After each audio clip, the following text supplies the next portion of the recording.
கூர்ம அவதாரத்துடன் இருக்கக்கூடிய பெருமாள் சிவபெருமானை பூஜிக்கும் சிலையைத்தான் தற்போது நாம் பார்த்து கொண்டு இருக்கிறோம்.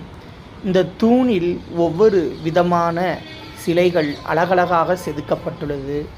கல் மண்டபத்தின் மேற்கூரையில் வண்ணம் நிறைந்த பூக்களால் வரையப்பட்டு இருக்கிறது. இதோ பெருமான் சிவபெருமானை அணைத்தபடி இருக்கக்கூடிய சிலை பார்ப்பதற்கு மிகவும் அழகாக உள்ளது.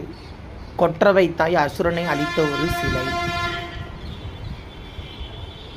ஒவ்வொரு தூண்களிலும் ஒவ்வொரு விதமான கலை நுட்பத்துடன் செதுக்கப்பட்டுள்ள சிலைகள் பார்ப்பதற்கு அழகாக உள்ளது. மிகவும் காலம் கடந்த சிலைகள்.